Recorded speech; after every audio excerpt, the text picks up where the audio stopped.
da Renata Galanti, come al solito, al lunedì noi trattiamo l'argomento sportello famiglia. Di qualsiasi quesito voi abbiate bisogno, scrivetemi pure nella mia email Renata_Galanti @yahoo.it. Naturalmente potete anche telefonarmi in diretta a Radio Padania. Allora, buongiorno professor Bianchini. Buongiorno. Allora, il professor Bianchini ha una trasmissione, ma diciamo sua personale, ma all'inizio dell'anno scolastico io lo coinvolgo sempre per parlare del caro libri. Allora, le famiglie oggi si trovano ad affrontare diciamo il caro libri con un portafoglio sempre più vuoto. Allora, professore, genericamente, quanto deve mettere in bilancio una famiglia per il proprio figlio che va, diciamo, diamo un'occhiata alle varie, cioè da medie, liceo, università? Per le superiori, alle elementari i testi sono gratuiti. Ma ecco, allora cominciamo. Fortunatamente i testi sono gratuiti nelle elementari. E sono pochi, sono pochi. Uno o due. Ma diciamo alle medie... Alle medie e alle superiori va dai 300, intorno ai 300 euro, diciamo, 300-350 euro. Ma per una famiglia... Sì, è una cifra enorme. È una cifra enorme. Poi si sale fino a che cifra? No, dipende. Se è il primo anno che uno compra tutti i libri, anche quelli pluriennali, dipende come distribuisce un po' la spesa, ma mediamente, per esempio in prima media puoi comprare tutti i libri, i vocabolari, i testi, se ci sono triennali allora spendi di più, però in seconda media spendi di meno, perché a quel punto hai già vocabolari e testi triennali. Quindi chi ha la botta più grossa è proprio chi scrive il figlio in prima media e in prima superiore, che oltretutto in prima superiore ha anche le tasse di istituto e statali, e quindi va sui 500 euro tranquillo come un papa. Professore, altro discorso, l'università. Lì possiamo diciamo arrischiare cifre? Forse per paradosso l'università spendono meno. Ecco, ma arrischiamo. No, dipende dalla facoltà, dal singolo indirizzo. È quello che le volevo dire. Qual è la facoltà più costosa?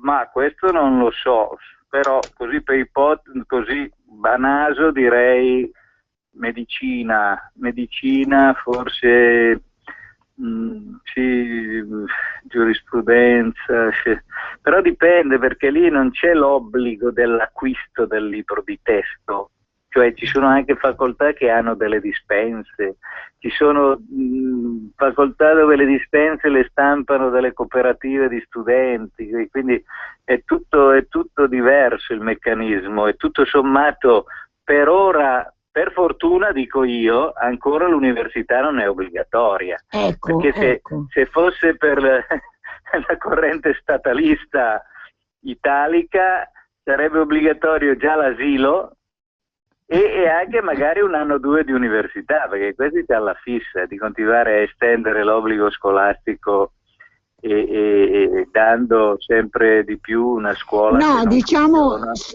sfornando lauree, sappiamo. Non servono a niente.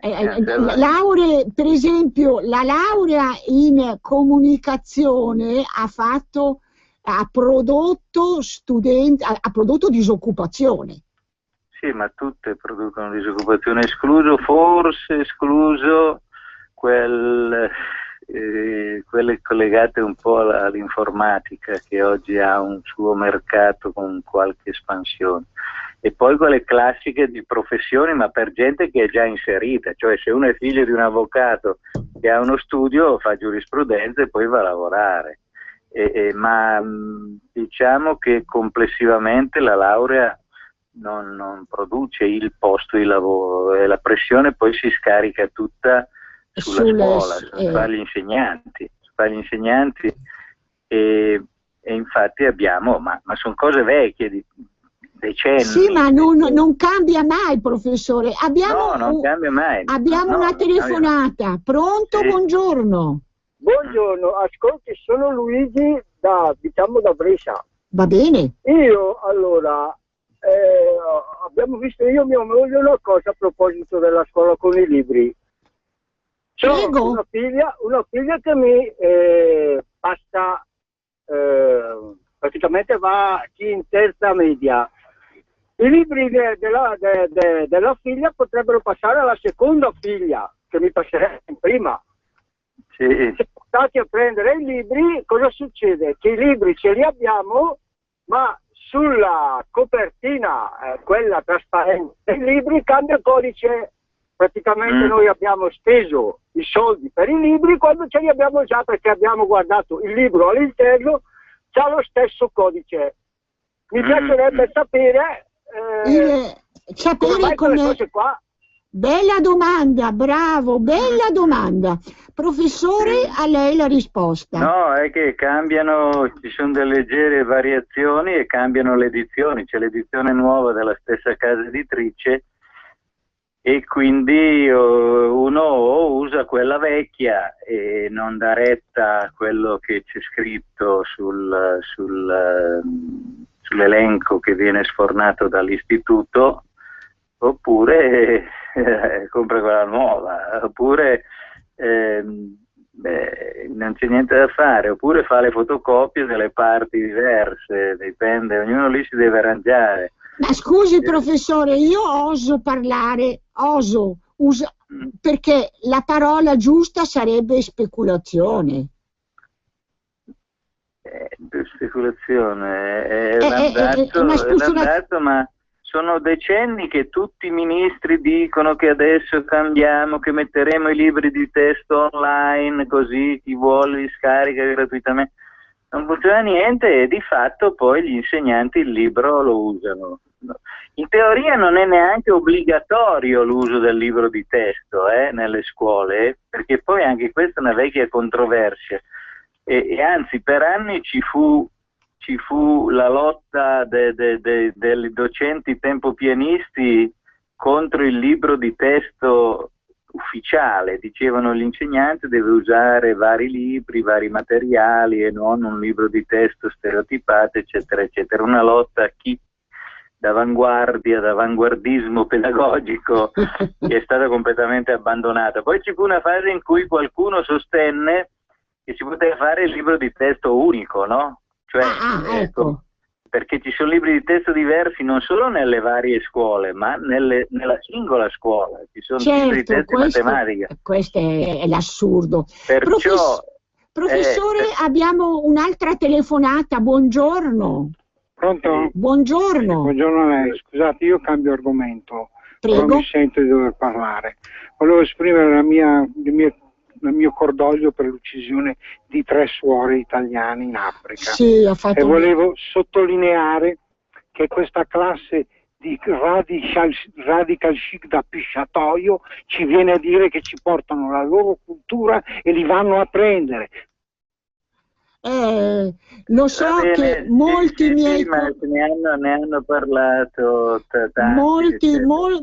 Diciamo Giulio Cainarca e gli altri colleghi di Radio Padania ne hanno parlato diffusamente. Purtroppo Comunque io voglio fare anche un'altra annotazione, perché la Chiesa Cattolica dovrebbe rendersi conto che il suo terzomondismo, anziché produrre amore là e qui, produce ostilità là e problemi enormi qui, quindi sarebbe cosa. Allora, professore, scusi, Vabbè, ma la scuola non dovrebbe avere fra i propri compiti anche quello di preparare i bambini alla realtà? Perché se raccontano delle fandonie ai bambini, diciamo è un discorso che ci porterebbe molto lontano. Ma abbiamo una telefonata? Abbiamo in attesa una telefonata. Pronto? Buongiorno. Buongiorno, sono Mario, Padania Libera, tanti complimenti a voi e al professore. Senta, io volevo parlare dei libri di testo, visto che i libri di scuola, visto che noi tra un po' tutti saremo sottoposti a questa spesa. Allora, la cosa assurda è il bollino SIAE. L'anno scorso, tramite questo bollino, sui libri di scuola hanno incassato 12 milioni di euro. Allora, questa è proprio una vessazione che esiste solo qua. Tra l'altro, la Corte Costituzionale di Strasburgo ha fatto sospendere questa cosa, poi i ministri l'hanno rimessa. L'hanno reintrodotta. Ecco, allora, questa è una cosa scandalosa, al di là, perché la SIAE incassa 743 milioni all'anno sui biglietti e quant'altro. Siamo proprio il paese delle banane. E voglio dire che io ho vissuto in Germania. In Germania sulle elementari i libri rimangono nell'armadietto in casa, non si portano a casa le cartelle pesanti, e questo materiale viene poi distribuito. È un risparmio di costo, perché qui le lobby fanno dei business extraterrestri. Grazie, buongiorno. Grazie all'ascoltatore. Professore, com'è la storia della SIAE? No, io non la so, non la seguo, sono sì, elementi, sfumature, così. Ma il grosso dei nostri problemi è sempre il solito. Non solo l'Italia, ma la scuola non è governata. Non è governata, e sono praterie immense dove ognuno fa quel Kaiser che vuole, e stando attento non all'attenzione di chi gestisce il sistema, ma stando attento a non finire in scandali giornalistici, perché l'unica cosa che governa la scuola oggi è la paura dello scandalo giornalistico. Quindi non c'è una catena di gestione, di direzione, di valutazione che parte dall'alto e arriva nei singoli istituti, osserva i vari fenomeni, eccetera, eccetera. Non c'è, ma forse è anche l'italiano che l'ha sempre rifiutata. Fino all'altro giorno l'ha rifiutata. E se ci troviamo in queste condizioni di un paese che non è governato, che è allo sbando, che è allo sfascio, eccetera, non è colpa di qualche misterioso, è un po' colpa di tutti che hanno vissuto ignorando la realtà. Come diceva lei prima, come si fa a insegnare ai giovani a misurarsi con la realtà quando c'è un popolo intero che non si è misurato con la realtà per 30 anni? Questo è il punto. Ha ragione. Sì, ma da dove cominciamo, professore? Cominciamo che io sa che sono 2 anni che prego che Santa Crisi lavori, perché quando si dicono le cose era evidente da 30 anni che si viveva al di sopra delle nostre possibilità, era evidentissimo. Quando lo dicevi ti guardavano e dire sì, vabbè, siamo fuori.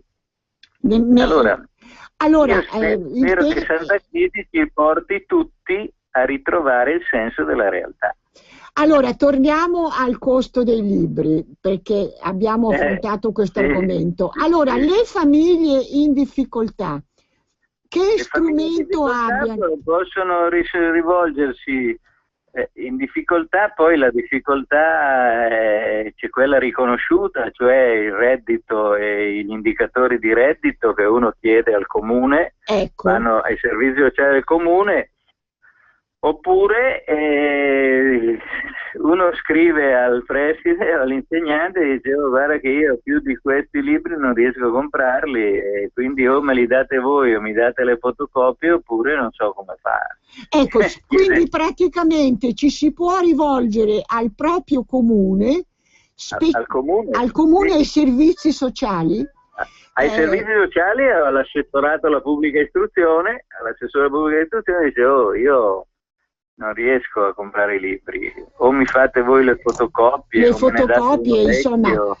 Allora, ringraziamo il professore, c'è molta strada da fare, diciamo, c'è ancora molta strada da fare. Auguri. Sì, ma la strada invece che quando uno sa che deve fare 100 chilometri e comincia a fare un metro, vabbè, ci vorrà tempo. Il problema è che qui bisogna fare 100 chilometri, ma non si fa mai nemmeno il primo metro. Nemmeno il primo metro, quindi bisognerebbe avere 10 ore di tempo. Che la strada sia molta o poca, quando tu stai fermo non cambia niente. Purtroppo. Va bene, la ringraziamo molto, professore. Prego. Grazie per il suo intervento. Allora, cari amici di Sportello Famiglia, che abbiamo sentito dal professore che chi proprio è nella impossibilità di acquistare i libri per i propri ragazzi può rivolgersi al proprio comune, ai servizi sociali, specificando la ragione per cui il proprio figlio non è possibile dare al proprio figlio i libri, e magari sentendo dal comune può fornire delle fotocopie, Allora, non abbiamo purtroppo per noi consigli migliori da darvi, se non forza e andiamo avanti.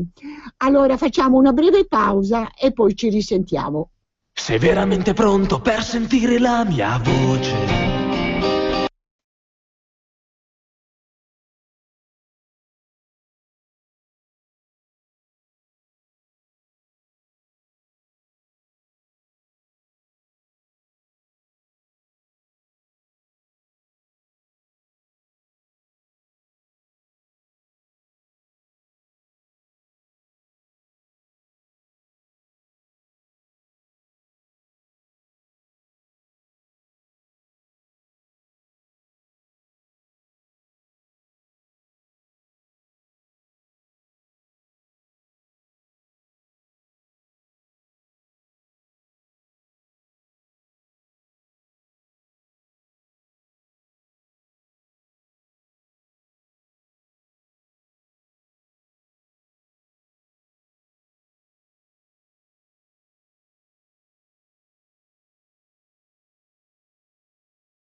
Bentornati, sono Renata Galanti, questa trasmissione è Sportello Famiglia dove dibattiamo dei problemi.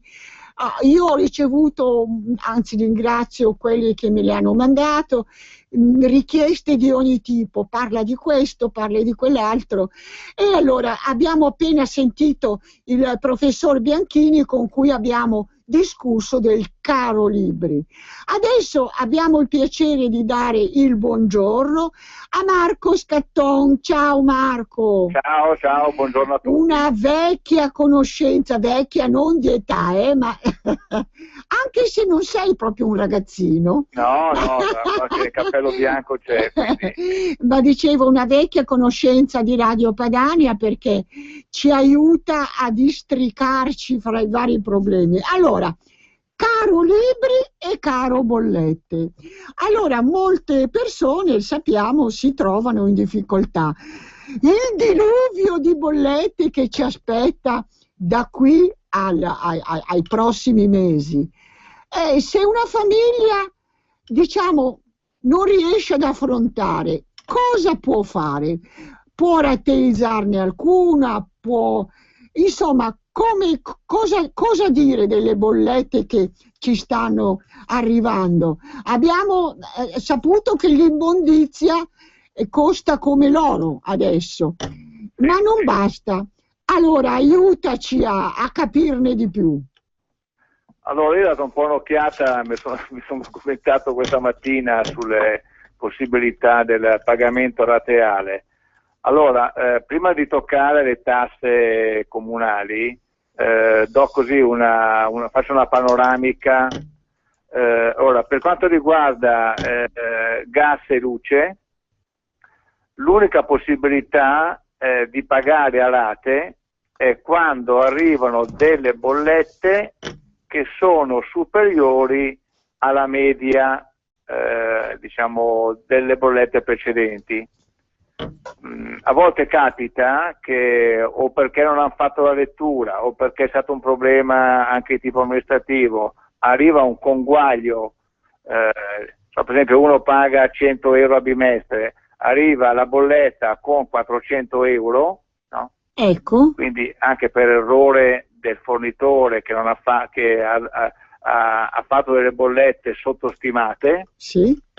E quindi qui entriamo nell'altro problema delle letture di quei fornitori che non hanno il contatore, e questo crea il problema. Ecco, in questo caso è possibile chiedere la rateizzazione di quella bolletta. Ecco, ma solo nel caso della eccezionalità. Esatto, altrimenti... solo così, perché se uno, come si dice, il consumo diciamo normale sono 100 euro a bimestre, quelli deve pagare. Quelli deve pagare. Sì, perché se fa la rateizzazione non risolve il problema, perché loro non, cioè, da quello che ho capito, loro non possono rateizzare i consumi, bisogna ridurre i consumi.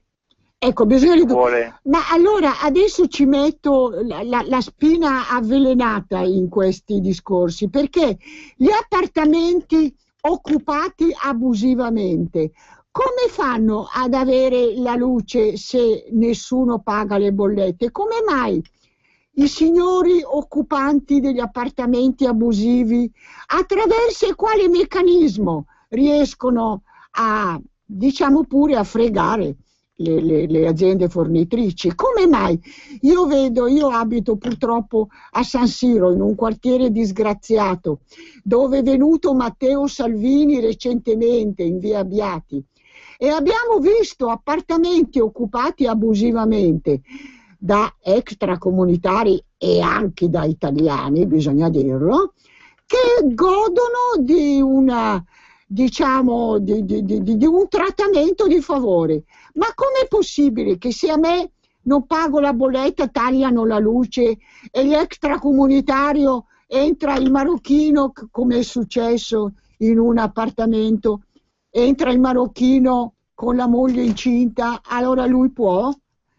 Allora è il caso della signora Ernestina di via Abbiati, che è tornata dall'ospedale dall'ospedale, ha trovato la casa occupata da un marocchino con la moglie incinta, 3.000 figli, il nipote, il nonno, lo zio, e non è stata in grado di occupare, di rientrare nel suo appartamento. Allora, come te lo spieghi questo mistero? Questo qui, allora, non è che sono molto, cioè non sono a conoscenza esattamente. Io so che il comune, per quanto già l'abusivismo è una cosa incredibile, no, che venga accettato e che ci debba perdere il proprietario, no, oppure l'affittuario che paga l'affitto, no? Capisci? Qui però andiamo a toccare un argomento... No, diciamo che esula un po' da... No, ma io me l'ero chiesta, ne parlo con te perché so che tu sei, diciamo, sensibile a questi argomenti. Effettivamente è uno scandalo, è uno scandalo enorme, insomma. Vabbè, allora torniamo al pagamento delle bollette. Stavi dicendo... Nel caso della luce... Già quello è un bel problema, su quell'aspetto di questi appartamenti, perché non c'è solo, cioè, la persona che è in affitto, adesso giusto per toccare l'argomento, paga l'affitto al proprietario, no? Deve pagare le spese di condominio, tutti i servizi del allacciamento sono a suo nome, per cui le bollette arrivano a lei, e non può entrare in casa sua, perché gli viene impedito. Questa è la gravità del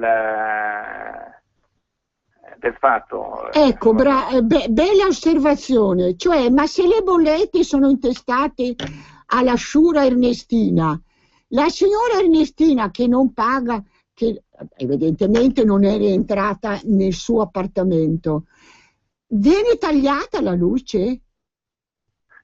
Allora, anche qui il discorso, credo di aver sentito così, ma toccato ai telegiornali, che è il comune che interviene a chiedere al fornitore della luce, no, di soprassedere, e poi non so se il comune si accolla una parte dei costi, perché in teoria la signora Ernestina, che dice lei, potrebbe dire do disdetta dei contratti, no? Ecco, ma dopo, ma come fa?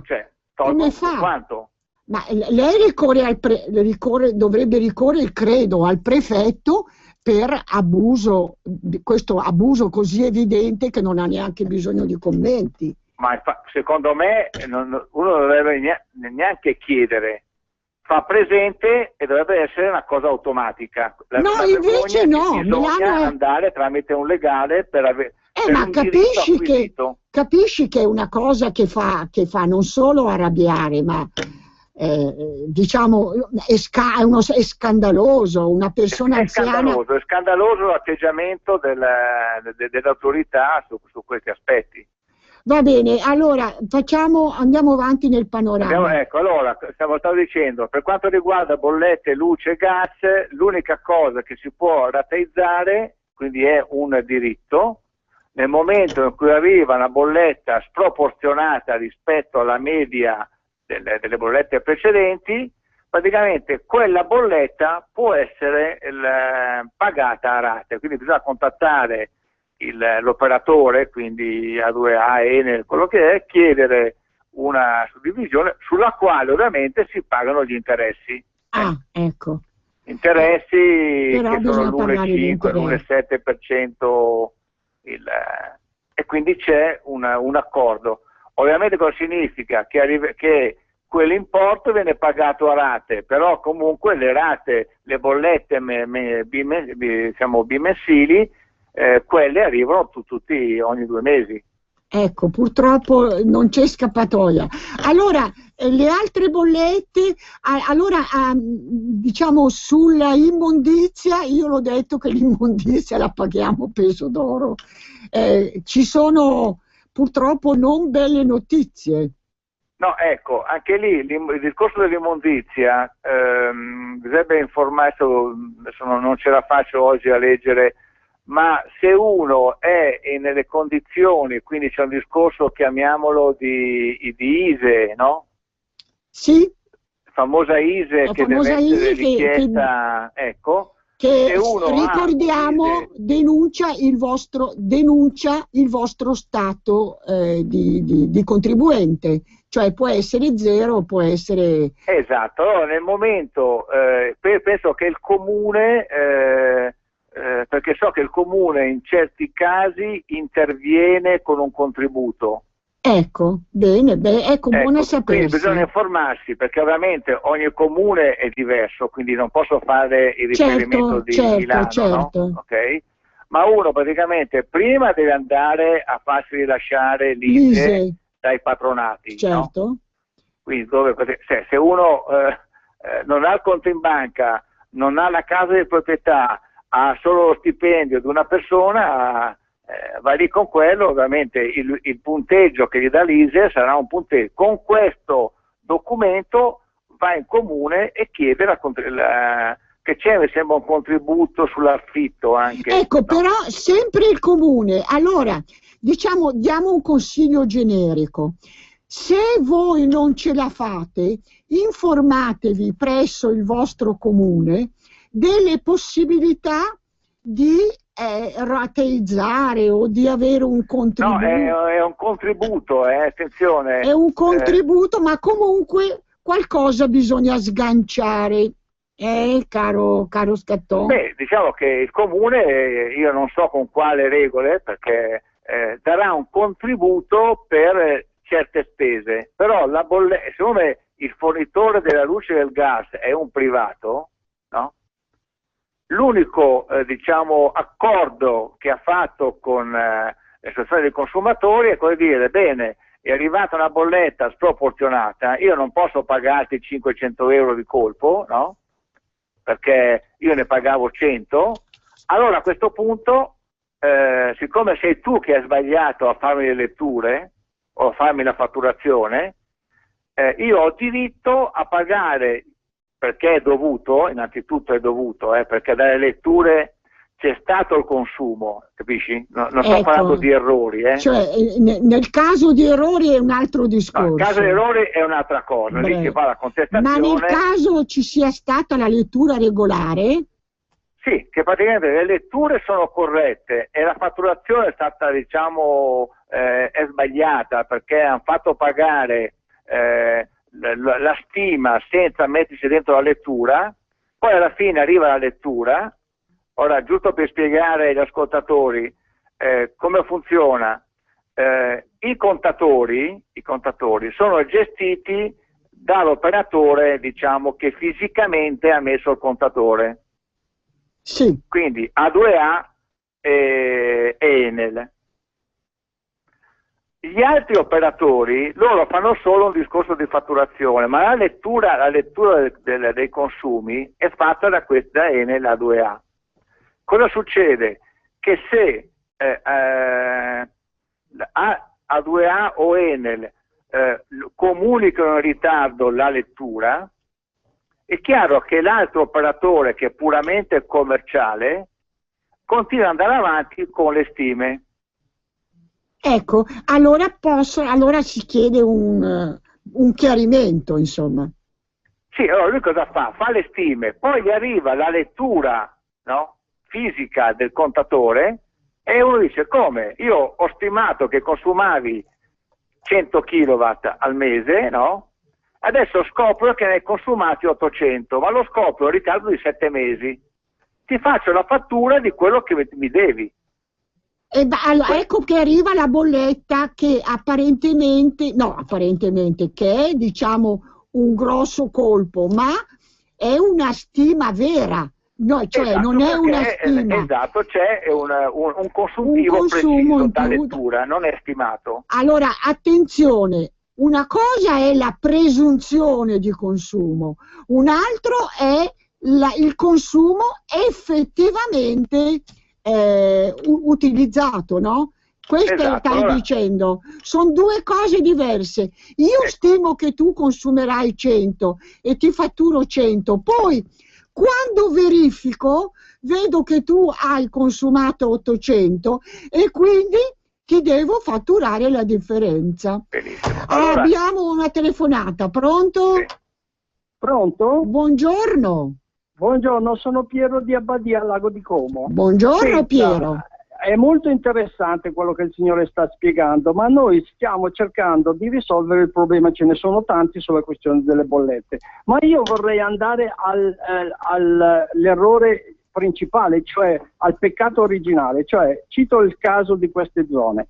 L'inceneritore di Val Madrera, sto parlando di immondizia, che ha fatto una struttura che non è stata neanche chiesta ai cittadini, è un sistema che funziona con la finance projecting della Bocconi. Cioè, cosa vuol dire? Tutti i comuni sono associati, 98 comuni, e pagano dei balzelli. Pensate un po', io per una casetta di 250 metri spendo 650 euro di immondizia. Mamma allora, mia. io vorrei andare, ogni sacchetto mi costa 8,50 euro. Allora, non è che io voglio fare per le mie questioni, io lo sto facendo perché poi dall'altra parte la Silea Spa, cioè l'inceneritore, inquina altissimamente.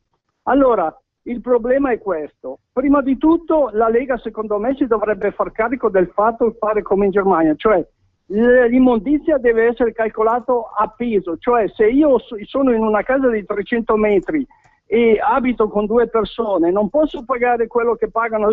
O cito un altro caso, per esempio il piccolo negozio che ha frutta e verdura, che riempie un carrettino tutti i giorni perché ha solo 30 metri quadri, paga una bazzecola nei confronti di un altro. Allora cerchiamo di mettere a posto le cose. Noi sappiamo benissimo perché questi gruppi sono nati. Cioè, cosa fa il finance projecting? Non ha fatto un appalto, cioè l'appalto è stato dato agli amici degli amici, le lobbies. Noi dobbiamo attaccare al nocciolo la questione. Grazie, buongiorno. Grazie, buongiorno. Abbiamo un'altra telefonata. Buongiorno. Buongiorno a tutti, Firmino dalla provincia di Belluno, da Rano di Piave. Buongiorno. Una cortesia, sulla bolletta della luce. Allora io ho Energrid, non so se si può dire, comunque ormai detto. Mi è arrivata una fattura quella scorsa, diciamo, che mi è arrivata un conteggio sul bimestre, adesso aspetti che glielo leggo, comunque non importa, un bimestre, mi sente? Sì, la sentiamo benissimo. Ecco, la fattura dopo, che mi è arrivata dopo, mi è arrivata con gli stessi numeri di conteggio. Ah. Quindi mi sono arrivati in pratica 2 fatture, perché sono ovviamente letture presunte, non calcolate. Ecco, sono o letture meglio, calcolate e non effettive. Però mi sono arrivate 2 fatture con la stessa lettura presunta. È normale? Cioè, mi sembra strano, insomma, perché ecco. dopo non vorrei che la prossima fattura mi arrivi la lettura effettiva, che mi facciano pagare quello che io ho già pagato 2 volte. Ecco, questo è un caso anomalo. No, allora, sentiamo rispondo a questa domanda. Allora, per quanto riguarda, io ovviamente non conosco la fatturazione di quell'operatore, però per esempio vedo la fatturazione di A2A, dove praticamente per periodo, quindi il periodo è mensile, no? Mi dà le letture, per energia elettrica mi dà la fascia 1, fascia 2, fascia 3, con tutte le letture, e praticamente mi dice stimata oppure da lettura, indicato in maniera dettagliata. Quindi il fatto che lui si ritrovi gli stessi valori, anche qui bisogna leggere bene le 2 bollette, no? Per capire se la seconda riporta quelle precedenti solo a titolo informativo, ma quello che conta, e volevo poi aggiungere questo, che io consiglio di controllare, parliamo per la luce, tutti i mesi, perché è mensile di solito, andare sul contatore e segnarsi le letture, ecco, in modo da poter controllare se le fatture si discostano, corrispondono, poco, no? Giusto, oppure di tanto. Faccio un esempio: a me arrivano le fatture presunte, io vado a vedere, scopro che loro mi dicono che ho consumato 2570, no? Lettura di un mese prima. Nel contatore invece ho 2610, cioè praticamente ho già consumato di più, no? Mi seguite? Sì, certo. Ecco, allora in questo caso va bene, perché c'è una differenza di 50 kW, no? tra il consumo effettivo e quello stimato. Ma se per esempio, come succede ancora, loro mi dicono per noi è consumato 1500 kW e il contatore me ne dà 2005, vuol dire che ci sono 1000 kW che verranno fatturati in un certo momento. Ecco, allora è chiaro che quello effettivo da pagare è quello che denuncia il contatore, perché la presunzione di consumo, come avevamo detto, è un discorso. Il consumo effettivo è un altro, quindi se voi non seguite il consumo attraverso il contatore, potreste ricevere delle bollette, chiamiamole sballate, ecco, per comodità. Perché? Il vero consumo è quello denunciato dal contatore. Al contatore, esatto. Per cui se non avete ricevuto ancora la fatturazione esatta, aspettatevi purtroppo qualche volta. Bisogna sollecitare, come si dice, il fornitore a dire guardate che le fatture che mi mandate non sono corrette nella lettura. Ecco, in quanto abbiamo ancora qualche minuto, ti chiedo di fare un commento sulla telefonata precedente. Smaltimento rifiuti, e lì allora, ci vorrebbe un'ora a parlare. No, allora, il mio punto di vista è questo. Il criterio, io contesto il criterio di calcolo delle immondizie, che sono d'accordo con l'ascoltatore di prima, no? Che non può essere fatto con i metri quadri, ma deve essere fatto con le persone residenti. Assolutamente. Perché se io ho 300 metri quadri perché ho una villa e sono solo, non mi si può far pagare l'immondizia, perché io con immondizia farò qualche chilo a settimana. Ma allora scusa, nei monolocali, nei bilocali, in piccole strutture dove sono dentro in 20, in 10, in 20, ecco che allora se paga, noi sappiamo purtroppo, io cito sempre San Siro perché purtroppo conosco quella realtà, sappiamo di monolocali o bilocali delle case popolari dove un intestatario ospita i clandestini e sono 7, 8, 10 persone. Quello cosa paga? Paga per una persona? Paga per no, lui paga perché ha 60 metri quadri, quindi appunto, pagherà una cifra ridicola. Appunto. E insomma, diciamo... questa è una cosa politica, mi rendo conto che è difficile, ovviamente, come si fa andare in casa per casa a vedere quanta gente, come si dice, produce però immondizia. Potrebbero prendere, come si dice, fare un calcolo, diciamo, quando ritirano l'immondizia, no? La pesano, no? Vuol dire, sto parlando una villetta, trovare un sistema semplice per poter determinare quanta roba arriva. Non è facile. Allora, caro Scatton, ti ringrazio moltissimo, ci sei sempre molto utile, ci dai una mano a capire di più. Insomma, grazie a Marco Scatton e grazie agli ascoltatori, ci risentiamo mercoledì non mi hanno cambiato l'orario, io non vado più in onda al giovedì, bensì al mercoledì, sempre dalle 13 alle 14. Saluti agli ascoltatori di Radio Padania da Renata Galanti. Avete ascoltato Sportello Famiglia.